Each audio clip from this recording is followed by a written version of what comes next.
Assalamualaikum warahmatullahi wabarakatuh. The Honorable Judge, ladies and gentlemen, my name is Khofifah Nur and I'm now a Health Information Management major in my second year at Gadjah Mada University. I'm here to take part in English speech competition held by Kompetisi Mahasiswa Manajemen Informasi Kesehatan. First of all, I would like to send my gratitude to the committee that has allowed me to deliver my speech entitled "The Necessary to Pay Attention in Using Electronic Medical Record to Maintaining Privacy Security in COVID-19 Patients." Ladies and gentlemen, many studies have reported this pandemic we are all experiencing. Since the COVID-19 pandemic has hit the world, all countries throughout the world, no exception Indonesia, must live a new life with different norms, a new normal. For Indonesia, the government confirmed the first COVID-19 case in Indonesia on March 2, 2020. Since that day, we have been forced into new habits, using masks, washing hands, and physical distancing.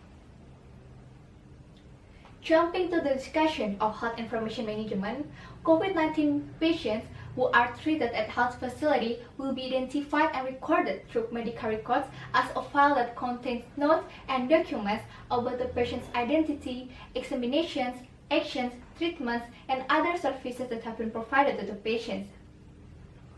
The rapid increased number of COVID-19 cases makes health practitioners need a faster and more efficient information system. One of the innovations is the creation of an electronic medical record system. As a breakthrough form of increasingly developing technology, electronic medical records can be trusted to simplify the storage of medical records in electronic form, so that patient data can be accessed easily and quickly. However, there are important things that must be considered, that is system security and patient privacy. Ladies and gentlemen, the data from COVID-19 patients need to be processed quickly. This will deal with health information such as the number of confirmed cases in each region that in turn plays a very important role in policy making by the government. In fact, health data is sensitive data which management requires high caution. Law number 44, 2009 about hospitals, Article 32, paragraph I states that patients are entitled to privacy and confidentiality of the diseases suffered, including their medical data. Therefore, there is some possible risk to electronic medical record data, especially those related to the privacy and confidentiality of the patient. All bad possibilities such as patient identity theft or unintended data switch must highly be anticipated. For example, the first two positive COVID-19 cases in Indonesia, in which personal data were widely disseminated, resulted on patients who experienced discrimination and intimidation, which later affected the mental state of the two patients. Another example is around June 2020, last year. One of the accounts in the hacker forum claimed to have over 200,000 personal data of COVID-19 Indonesia patients. This example must not happen anymore. Ladies and gentlemen, we cannot deny that people with COVID-19 are still considered as people who must be avoided.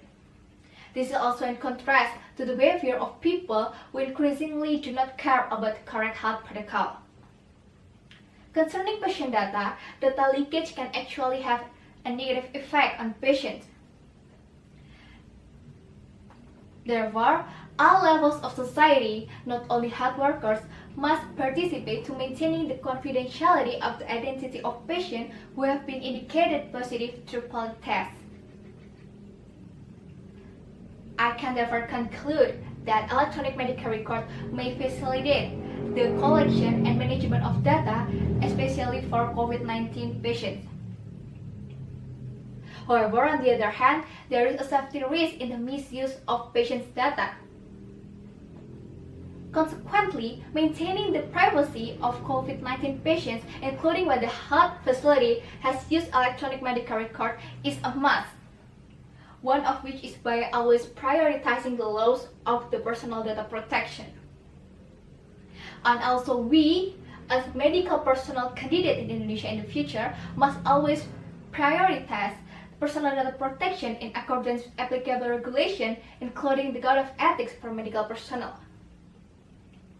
Ladies and gentlemen, I believe that is all for me.